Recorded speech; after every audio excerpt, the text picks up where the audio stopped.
Your Steve Jones Show podcast will start shortly. The Steve Jones Show podcast is sponsored by Brewers Outlet, your beverage supermarket on Reagan Street in Sunbury.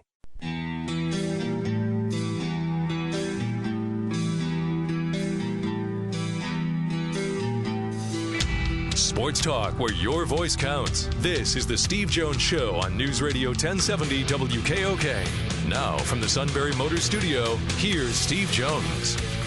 Sunbury Motors, 4th Street in Sunbury. Sunbury Motors Kia, routes 11 and 15 in Hummel's Wharf. And today's show brought to you by Brewers Outlet, Reagan Street in Sunbury, the beverage supermarket. Stock up for the game tonight. Imports, domestics, microbrews, best selection of beer anywhere. Wine coolers, waters, soft drinks, snacks. They roast their peanuts fresh and hot every day. And the Pickle Bar, led by the Barrels and the Dills, the best ever.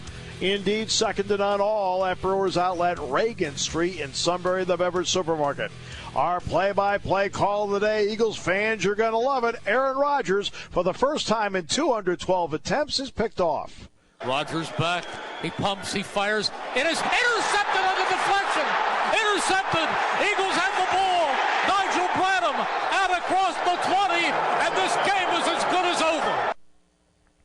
Eagles 2-2, and now the Packers are 3-1. All right, Penn State and Maryland tonight. Let's break it down on Pro Football Focus. Anthony Treash joins us from PFF. Anthony, welcome. Great to have you with us. Yes, sir. Thanks for having me on. Well, no, it's great to have you on. Let's first of all talk about tonight's game. Penn State's going to play Maryland. That game will be on Fox Sports 1 this evening and here on the network.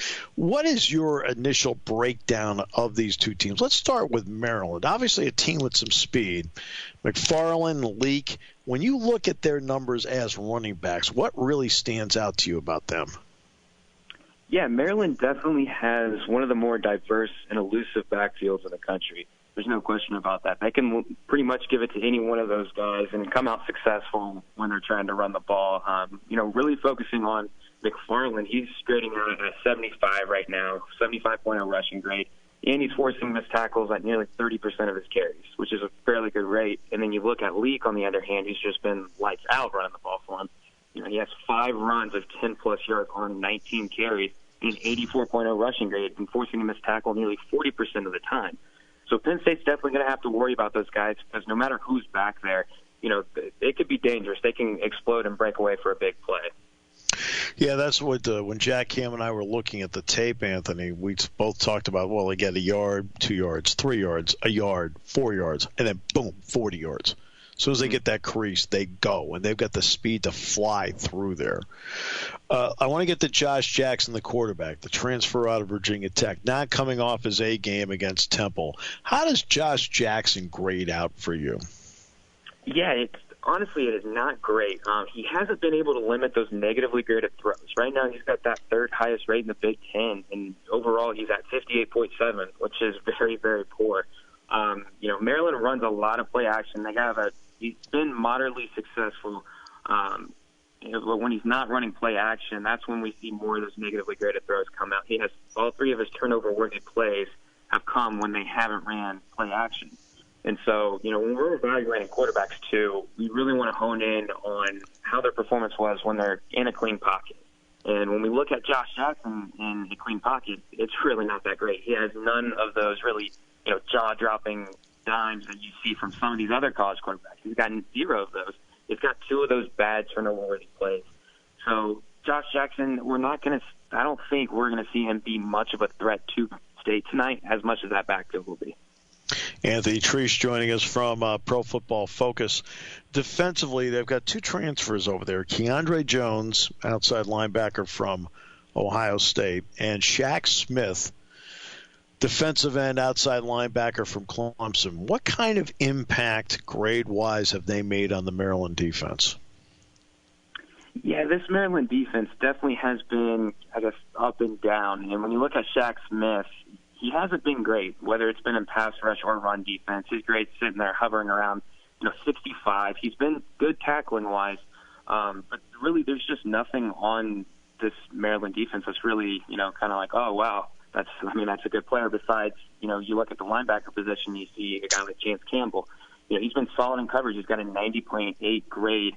But other than that, it's very depleted over there. And, we may see, Clifford finally have that big night against a fairly weak defense. All right, so let's talk about Sean Clifford since you brought him up, Anthony.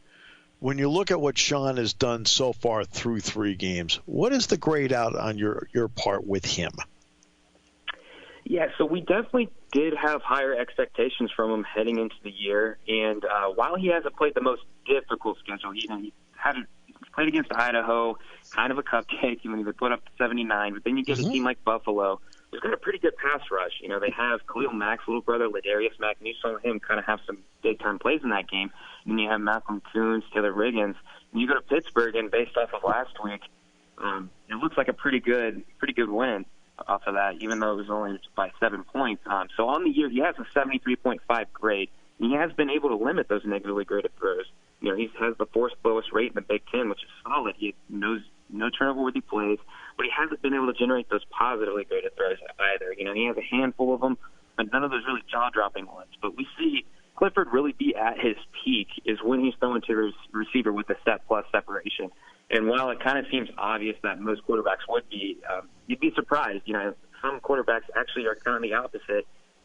But with Clifford, he has a 90.1 grade when throwing to a receiver with step plus a separation. His passer rating's above 150. He has 14.1 yards per attempt. And when you have a guy like KJ at wide receiver who's a serious deep threat, can both have a big night tonight against Maryland.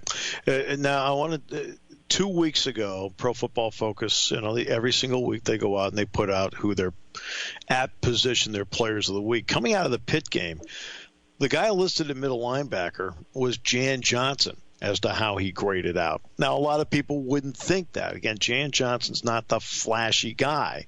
But what allowed him in the Pitt game to be a guy that graded out as well as he did to rank among the top 3 linebackers in the conference that week? Yeah, absolutely. And, we would be lying to say we weren't expecting it either. But he's been really solid this year outside of the Pitt game as well. But in that game specifically, he had a 90.4 coverage grade. He picked up a pressure. He had a forced fumble, a couple defensive stops, and he had no missed tackles on his attempts. Put that all together, that's a solid performance from a linebacker. And when you look at his entire year as a whole, he's been solid in nearly every facet. Like in that Pitt game, he was solid in coverage, but he has a 90.6 run defensive grade on the year. His overall grade is the 4th highest among linebackers in the nation right now. And he's been getting those, good tackles where you see that obviously stopped the momentum. He has 10 of those right now. So he's definitely been a surprise, and we wouldn't be surprised to see him make more of our team of the weeks in the near future. Because obviously people look at a Micah Parsons and Cam Brown being the experienced senior linebacker and Parsons being the 5-star. But Parsons was second team that week. So have you seen, as Parsons has gone along, better grades on a weekly basis for Parsons moving forward? Yeah, we definitely have. That first week against Idaho, he should have played better than he actually did. He only had a 66.6 grade. Granted, He didn't play a lot of snaps. But then he went into Buffalo. He was solid against the run. He had an 80.2 run defensive grade that week, 5 defensive stops, and he kind of faltered a little bit in coverage. However, when you move on to the Pittsburgh game, he was pretty solid all around. He had an 89.0 run defensive grade that week, and he's been a solid tackler all year long. And I think that's the really key theme of this Penn State linebacker unit is that they're great tacklers. They can get after the run, and they've been decent in coverage, although they can improve in that aspect. But their run defense is solid, and so that's going to be a key matchup to watch, just based off that backfield we talked about earlier with McFarland and Leak. That's something to keep an eye on tonight. Yeah, you have to be on those guys the entire time. As I mentioned earlier, they're one play away from 40. All right. I hope you don't mind asking a couple of national evaluations, and I'll give you an opportunity to make sure you're on track with your notes. I'm going to talk about Trevor Lawrence and Tua Tagovailoa for a moment, and I want to start with Trevor Lawrence. Lawrence has, 7 touchdowns and 5 picks this season. Obviously, he comes into the season, Anthony, with all this hype, and a lot of people talk about Heisman trophies. He probably should have been the first player taken in the draft, and, of course, the list goes on and on. He's off to a good start. What do the numbers tell you about Trevor Lawrence, and what's keeping him from that good start to great start? Yeah, Trevor Lawrence has definitely been underwhelming so far this year. I mean, last year he was clear-cut the best quarterback in the nation. We all recognize that. Whether you're a general football fan or a die-hard, you could easily tell this kid was something special, and he has a bright future. But, yeah, it's been rather disappointing. He has right now he has 7 turnover-worthy plays, which is far more than what he had last year. And so when you look at that 62.0 grade and you look at who they've really played, and you're just kind of thinking, what's wrong? He has all the pieces in place. He's got Justin Ross, T. Higgins. He has all the weapons. That team all around is even better than Alabama as a whole. So he has everything in place, and he just can't avoid those negatively graded throws I've been talking about, which is something that we haven't really seen from him. You know, he's shown some flashes of what he did last year when he bails on the pocket, but it's definitely been an underwhelming year from Lawrence. And he has the running game to go with it. I mean, he can do a play-action fake to Travis Etienne, and he's going to freeze everybody because Etienne's been off to a great start. So now let's get to Tua. Tua, again, continues to throw high-volume touchdown passes. And, again, Tua has been able to stay away from throwing interceptions, which has been his MO his entire career. When you break down his numbers, what are they telling you about what he's done in his start? Yeah, so when you look at Tua, I mean, from what he did last year, he's definitely regressed a little bit, but not as much as Lawrence. He's still sitting at a solid 84.3 grade, and a lot of that may have to do with the schedule they've played. But, you know, last year he was unreal under pressure, which is a very volatile stat in a sense where there's different kinds of pressure, and so it's not easily translatable year to year as much as his performance in a clean pocket. But so we have seen a few big-time throws from him, those jaw-dropping throws that we're used to seeing. He has a couple turnover-worthy plays, but nothing to be alarmed of. But we have to keep in mind that he definitely has the deepest wide receiver core in the entire country. It might even be one of the best we've ever seen. I mean, there's literally 4 first-round talents in there with Jerry Jeudy, Henry Ruggs, Jalen Waddle, and Devonta Smith. They've all shown flashes of insane play. So we have to keep that in mind, too, when we're evaluating a guy like Tua. When you hear about NFL teams maybe tanking and losing an entire season on purpose for a guy like this, when you look at the data, you kind of have to think to yourself, like, I would do this just because of his unreal accuracy. He's been pinpoint. He's been a solid deep passer. Haven't gotten a lot of credit from that. But I think a lot of people are writing him off just because of the weapons he has around him. But definitely he is the real deal. It's interesting because the 3 wideouts that you mentioned for Alabama, on a lot of teams, any one of the 3 would be the team's number 1 guy. He'd be the number 1 threat. That's amazing. Game of the weekend to you that you're really anxious to see and break down numerically is? Ooh, I would probably have to go with Virginia Notre Dame. I thought you were going to say that. Yeah, just because, you know, the Irish coming off that close game to Georgia, and then you have Virginia, you have arguably one of the top cornerbacks in the nation who's kind of been underperforming in Bryce Hall. You know, just to see how Ian Book, you know, is he going to target him? Who's he going to line up on? Is that going to be Chase Claypool? How is he going to perform against him? So there's definitely a lot of interesting facets to that game. And right now, the market has it at, you know, they're favoring the Irish at 11 points. But we would have Virginia covering with a pretty decent edge. So there's a lot of intriguing, you know, matchups within this. But ultimately, you have to go with the Fighting Irish, you would think. They're 6th overall in our ELO ranking. Virginia is 18th. So this is going to be a better matchup than a lot of people think. Anthony, first time we've had you with us. True pleasure. Thanks so much for everything. Absolutely. Thank you for having me. Anthony Treash of Pro Football Focus, breaking down some college football for us. Great to have the Pro Football Focus segment every week here on the Steve Jones Show. We're also getting you set for Penn State, Maryland tonight. 6:30 will be the airtime with Steve and Jack and Matt McGloin and Roger Corey here on WKOK. Kickoff just after 8. Let's get the Maryland perspective of tonight's game from the Washington Post. Here's Steve's conversation with Maryland Terps beat writer Emily Giambalvo. Yeah, thanks for having me. Okay, so through 3 games, what do you know about Maryland? That they've been very inconsistent. You know, those first 2 games gave so much promise in terms of what this offense can be, and it's not that Howard is any formidable opponent, and then maybe we don't know enough about Syracuse yet either. But then it just all completely flopped against Temple, and Maryland really struggled to have a functional day on offense. They could have won the game. They had 8 chances to just get in the end zone from inside the 10, and they couldn't do it on any of those. And there were just moments where you felt like this isn't the offense that's going to win games as the season progresses. So I do think, this Penn State game is important. We'll maybe give some clarity as to whether that was an outlier or not. But yeah, it's been a weird season because there was so much excitement after those 2 games, and then it kind of fell back down to earth 2 weeks ago. Over the past couple of years, the issue for Maryland has been when they've had their starting quarterback, they can go out, for example, and beat Texas, home or away. But then as the season has gone, attrition has hit their quarterback spot. Josh Jackson is the starter this year, the transfer from Virginia Tech. What does he lend to the position that Mike Locksley likes? Yeah, there really have been just so many injuries, and it's taken a toll. I think that is what Maryland was missing last year. Maryland has a lot of really talented players at receiver and running back.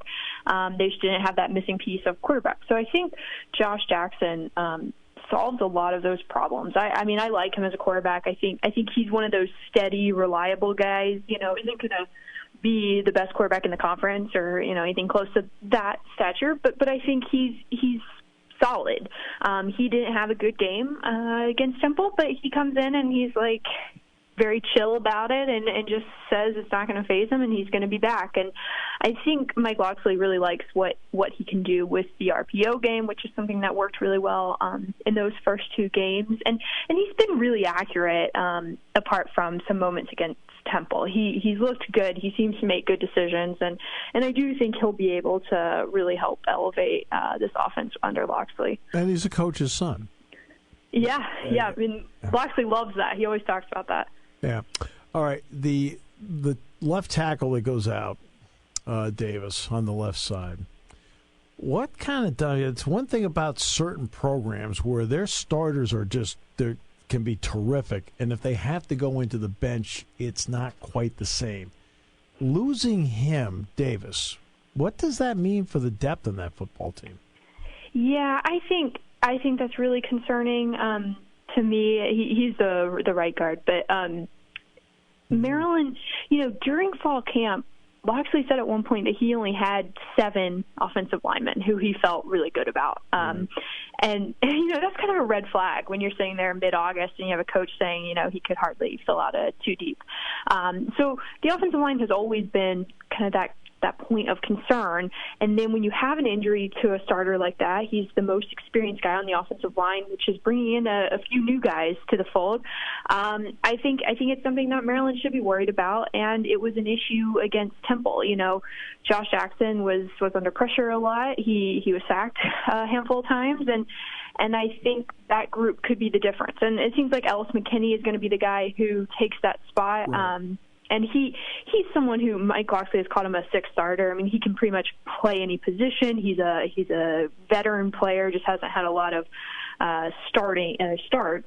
But he should be able to kind of fill that void. But then you always want to have guys behind that. And I think that what you're talking about is really concerning for Maryland, because even the first choice group isn't all isn't that great. So I think Maryland should be concerned. I know Penn State has done a good job stopping the run this year so far, and that's something Maryland usually can do pretty well. So I'm kind of curious to see how that shakes out, but could be an issue for them on Friday. You mentioned Maryland's ability to, quote, stop the run, Emily. They're giving up just 74 yards per game. Is that a combination of Maryland? Is it Maryland the way they're playing defensively, or is it a combination of the teams that have also played and how they play? Right. I think it's always going to be a little bit of both, but Maryland has answered a lot of questions on defense so far. There have been a few issues, with playing balls in the air and the secondary, but up front and the linebacking group have been great. And there was a real point of concern back in the spring, and by the fall it started to feel like it was coming together.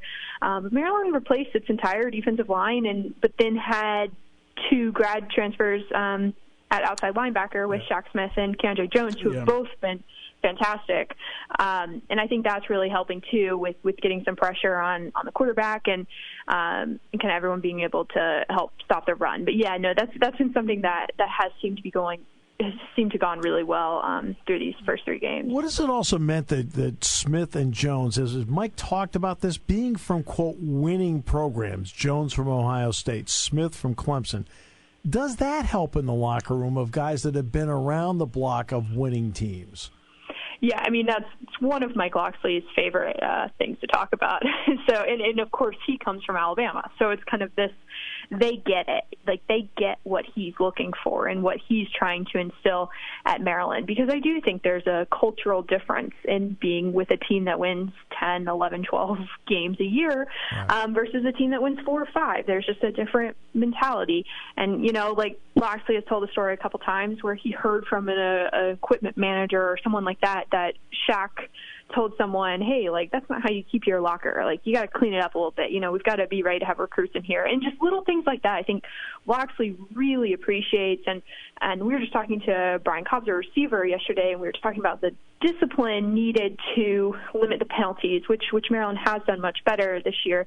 And he was likening it to the fact that they don't have T-shirts hanging out at practice. Their uniforms look perfect and everything like that. So I think there's a real sense of kind of that discipline you see with programs like Alabama, Georgia, Ohio State, Clemson, and Locksley has mentioned multiple times that he thinks both those guys really bring that into this locker room. Mike Locksley had a head coaching experience before this. Now, he was the interim coach against Penn State when they played down at Ravens Stadium. Which was the Bank of the Month Stadium, whatever they call it now.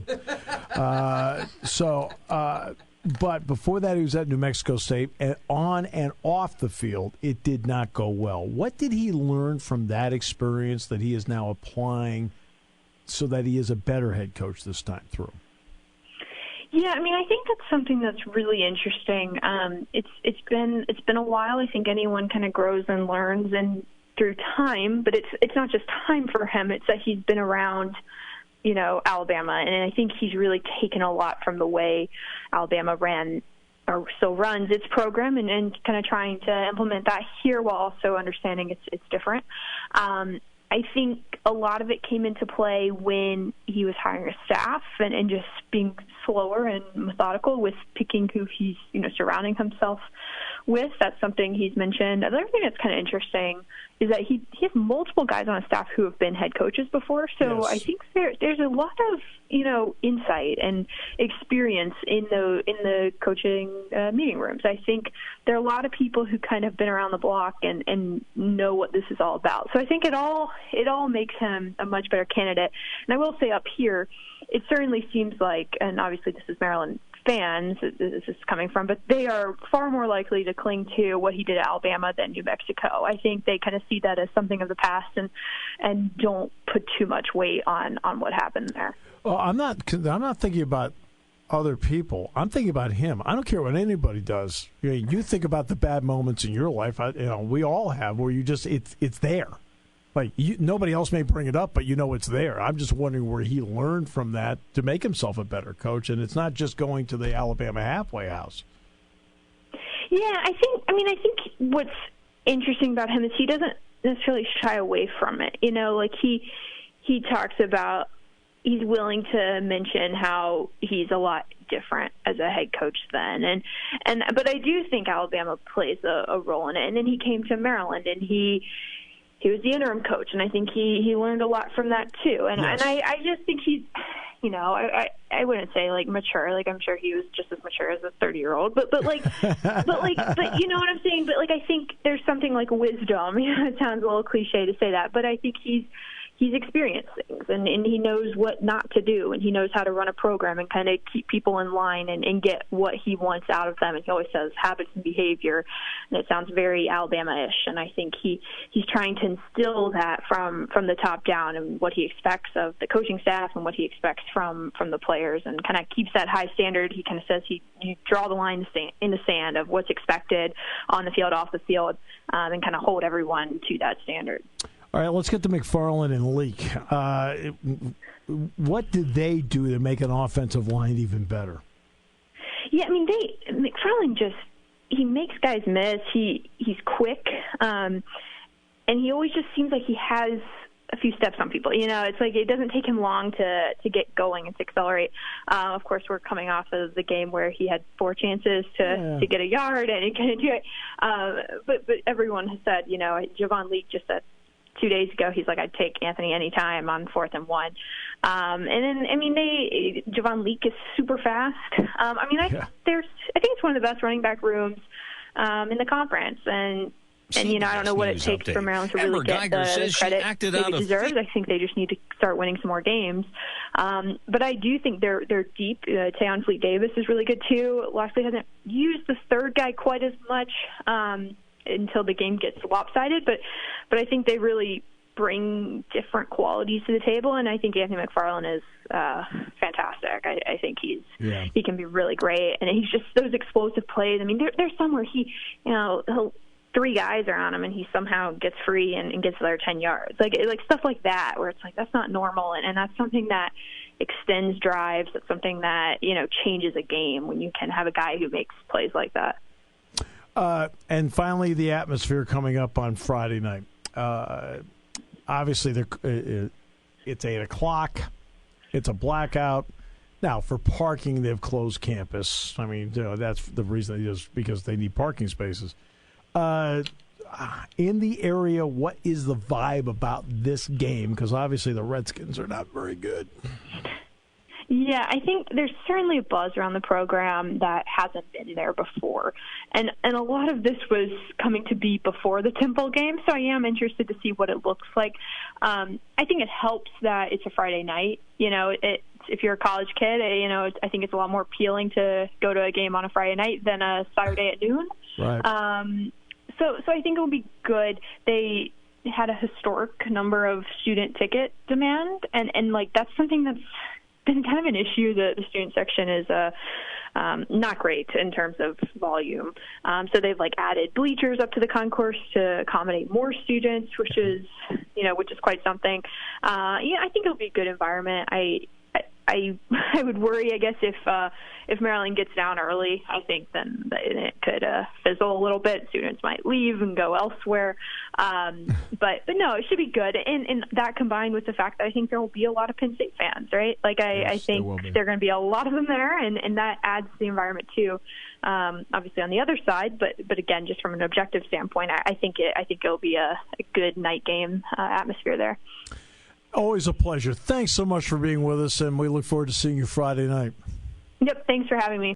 Party time, game time, or just fun time. Doesn't matter what time it is, because it's Brewers Outlet time. The beverage supermarket has the area's largest beer selection. Imports, microbrews, ciders, and domestics. Pick from over 100 ice-cold 12-packs and dozens of 24-ounce singles. Soda, snacks, hot sauces, fresh roasted peanuts. Make it one-stop party shopping, and don't forget the pickle bar. So whatever you're celebrating or just doing it up, Brewers Outlet, Reagan Street, Sunbury wants to see you. And thank you for your years of patronage.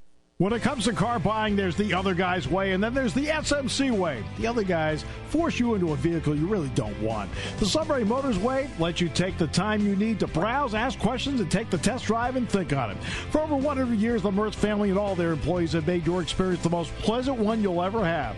The other guys won't offer you the best price for your trade, no matter how much they say they will. The SMC way is their promise to provide you with the most money the market shows your vehicle is worth. The SMC way is to offer you all applicable factory rebates on new vehicles and generous discounts. Looking for a pre-owned vehicle? The SMC way checks each vehicle in a 200-mile radius to determine the lowest price, then beat it. It's the lowest price promise, just part of the SMC way. The choice is up to you. The other guy's way or the SMC way. The SMC way wins every time. Sunbury Motors Company in the North 4th Street Auto Plaza, Sunbury, and at sunburymotors.com. Selling more cars and satisfying more customers for over 100 years. Taking your calls at 800-795-9565. This is the Steve Jones Show on News Radio 1070 WKOK. Now from the Sunbury Motors Studio, here's Steve Jones. Steve's on his way to the stadium. 6:30 tonight we'll have the airtime on WKOK and WKOK.com, Penn State, Maryland from College Park. Kickoff just after 8. Jack Ham, Matt McGloin, Roger Corey, part of the broadcast too tonight. So because of Penn State here on WKOK, Shikellamy will be on 100.9 The Valley, the Braves at Central Mountain. Selinsgrove Loyal Sock on Eagle 107. And then tomorrow night, Saturday Night Football on the Valley 100.9 with Lewisburg going up against Bloomsburg. That game will be played in Selinsgrove at Harold L. Bullock Memorial Field. Also on the Valley will be Monday Night Football with the Pittsburgh Steelers looking for their first win of the year as they go up against the Cincinnati Bengals. And with that, we bring in our Steelers analyst, SteelersWire.com, Neal Coolong, in his weekly visit. As yes, the black and gold continues to move right along without number 7, Ben Roethlisberger. That can and probably should be the most pertinent question now after watching where the Steelers have been without a healthy elbow on Roethlisberger, and I'm not even sure if his elbow has been healthy yet this season. Right. The fact that they don't have it really accentuate the amount of what they don't have across their entire offense. And we were saying before the segment started, this is more likely to get worse than it is to get better at this point. Agreed. And Sunday's not the last game they're going to lose this season by a long stretch. So, hey, to be honest with you, they're in the running for Tua Tagovailoa. Yeah, I mean, really, it's kind of a shame in a way because, you know, the unprecedented move in Kevin Colbert's tenure was to trade their first-round pick, and really unrelated to that is the other unprecedented move, which is likely playing the way that I'm seeing it now, likely playing for a top 10, maybe top 5 draft pick. Miami seems pretty happy about the way things are going right now, and it really one thing that I don't think leads to the other, but it's a real difficult situation, I think, for Steelers fans to handle because I don't really see any relief. I mean, the last time we saw the team look really this woeful over 3 weeks to start a year was 2013. And in that season, they lost their starting center and they lost their linebacker about 30 plays into the year total. Right. That's a lot to make up in a short amount of time. They didn't have depth at either of those positions that year. That's difficult to overcome. Right now, you're not getting a high-level receiver back. You're not getting a high-level quarterback back. You're not going to be able to really grow into that. They have no playmaking ability on offense. Eventually, the offensive line, which in my opinion at least has done better than a lot of people are claiming that they are, they're only going to go downhill from here. And a quarterback that is hanging onto the ball for far too long to throw screen passes is not helping the matters at all. And you put all of that onto a defense that it's in its, I think, 7th consecutive year of rebuilding. They're not going to be able to weather the storm over 4 quarters. And you put all these things together, and this looks like a 5-win team to me right now, and that's really because they get to play Cincinnati twice. It just seems so negative. I think you need an attitude adjustment. It just seems so negative. I think I'm playing it pretty even compared to what you're seeing from fans on social media. I know. Some of the arguments, I mean, it's knockdown, drag-out, brawl time for a lot of them. And they're arguing over which side of the team right now is the worst. I mean, it's not even like that's not this fun. Is good. You just think that they're terrible because you're a hater. No, it's legitimately all of this is bad, and it's an intriguing conversation of which one really is the worst. I'm not even sure which coordinator needs to go the fastest. Right. That's the argument. That's the discussion surrounding this team. All right, so let me ask you about Mason Rudolph. It's 6 quarters worth of him right now. Do you see any sliver in the 6 quarters so far that show that he can be at least a competent NFL quarterback, or has he not shown any of those signs?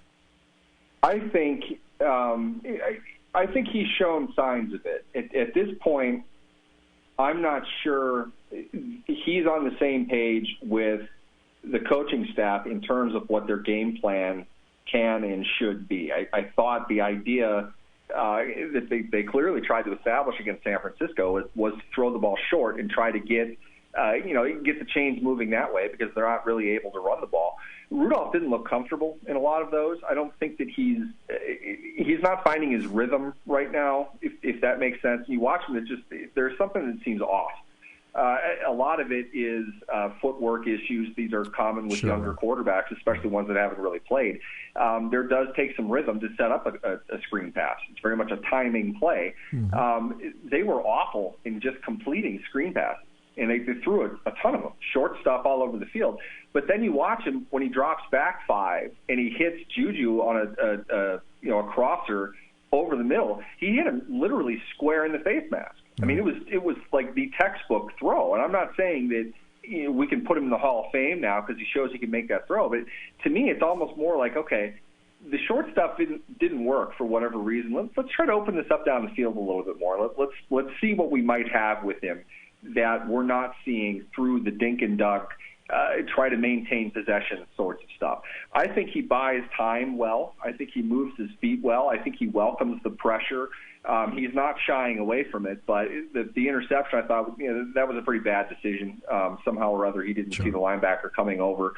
You can't be happy with that. But overall, there are some good things. But I think game planning right now, at the very least, for San Francisco, I think that held him back probably more as anything else did. I'd like to see a better, fairer representation of his skill set. I think they really apply the governor to him against San Francisco. Right, and as I said, that's 6 quarters we're talking about here so far. I watched the Bears and Redskins. I mean, their quarterbacks are just a cut above him. Like slightly. Are they? I mean, like slightly above him. Trubisky is really not terrific. Keenum's not that terrific. So, look, there's a lot of mediocre quarterback play in the league. All right, so now let's get to Minkah Fitzpatrick.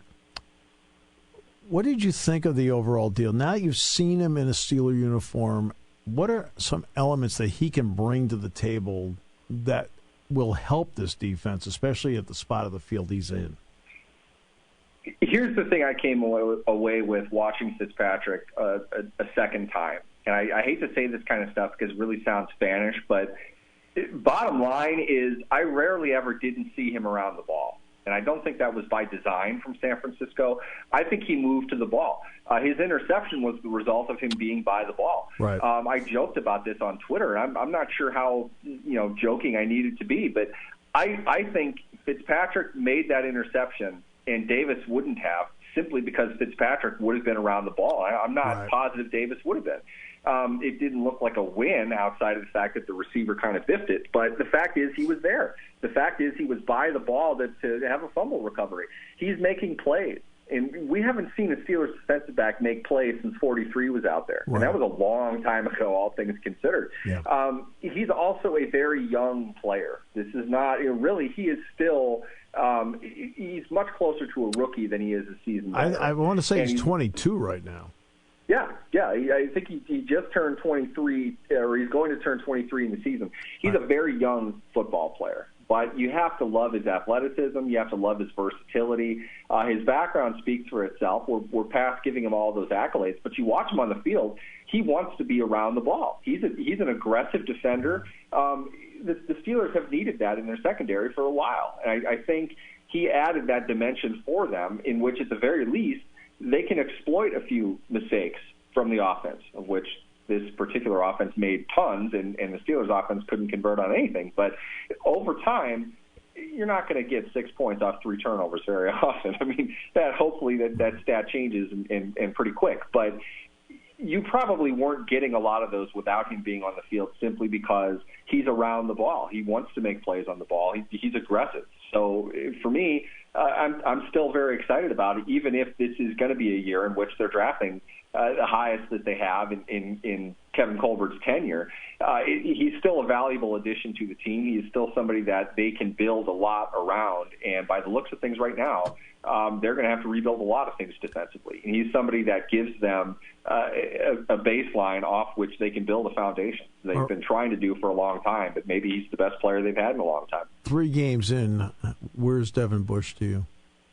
Not where I'd like him to be. And that I'm grading with a pretty aggressive curve, simply because he's going to have to be out there every snap. Yeah. I've had some issues just fundamentally with him, things that I would have expected him to be better with. And I'm sure Keith Butler is giving him plenty of that feedback. I'm sure Mike Tomlin's giving him plenty of that feedback. He's not been good, not the type of player. I don't want to say you have to expect more from the 10th overall pick and blah, blah, blah, but the Steelers gave up more than just, drafting the guy at 10 overall. They gave up a lot of capital in a year that they need capital to get him. That's how important they felt that position was to their current and future defense, and how well he fit with that. I'd expect a little bit more from him than what I'm seeing right now. I'm not saying, it's time to toss him overboard and start over, but he's got to get better. He's got to do some things mentally that we haven't quite seen yet in his first 3 games. I'm confident that he will get there, but part of that process is going to be, learning the hard way. And I'm sure he's had a couple tough film reviews right now. I broadcast enough games in my career where I do have a really good understanding about how hard it is to play when your margin of error is small. The Steelers haven't really been in that spot very often. What kind of challenge is this for the coaching staff in order to coach games where they know the margin of error is really thin? I'll be honest, and I'm not a coach basher. I hate doing that. I get turned off by people that do that. But right now, I really don't know what the coaching staff is trying to accomplish. It's hard to see if they're even aware of what the margin of error is. We're seeing, like everybody, I'm sick and tired of hearing about the communication issues they're having on defense. They've been having communication issues since Butler took over. I don't understand the problem. Do they all speak different languages? There's no logical explanation why you should have a start to a season defensively be exactly the same for 4 consecutive years, as negative as that's been for the Steelers. I really don't understand what Butler is teaching them, but it's yet again not working. They yet again have another rookie that they have to rely on for too much to do too much if other people around them aren't able to do it. People talk all the time about how they need to communicate better, they need to simplify things. What are they doing in the offseason to make the defense that complex in weeks 1 through 4 every year? Why does that continue to happen? I don't understand how long his rope is, but it really can't be much longer because it's a disaster, and it's the same type of thing every single year. And now you look around, people talk about the talent level that's on the team, the amount of investment that's gone into the Steelers defense, up to and including the only first-round pick this team has traded in season in its history, as far as I know. I think that's the case, certainly under Kevin Colbert. You can't possibly have more assets given to you as a defensive coordinator. I'm sure his peers around the league just think about him and hate him. Who else is getting this much from ownership and management to be successful? Who has a longer rope right now than Keith Butler? I'm not sure who that is, but defensively it's a disaster yet again, and they could not possibly have put more into this defense than they have. Something needs to change in a drastic way very, very quickly. And I'm at the point now where the season's almost over for the Steelers. If a move-in season needs to be made, that's fine. I'm not usually somebody who believes in that, but we've heard up and down how they need to fix it, how they need to get to work. He's been given that opportunity. I think a new leader is probably needed, and I think it wouldn't surprise me if we start hearing about that sooner rather than later. Just when all seems lost, the Cincinnati Bengals show up. What are your thoughts on Monday night? The only team that's more confusing as to what they're trying to do than the Steelers right now, to me, is the Bengals. The Dolphins, we get what the Dolphins are doing. That seems plain and obvious. Whatever it is, you can't rule out we're trying to lose the game and look like we're still playing. The Bengals are just lost for the most part. You've seen a few flashes of things here and there, and maybe it's just the pessimism regarding the Steelers that overtake me in this. But in a lot of ways, I can see why the Bengals might be more competitive right now than the Steelers have been. In week 1, I liked what they did against Seattle. It wasn't a whole lot different than what the Steelers did, and the Steelers had to change, obviously change their quarterbacks, and with it kind of change their game plan a little bit.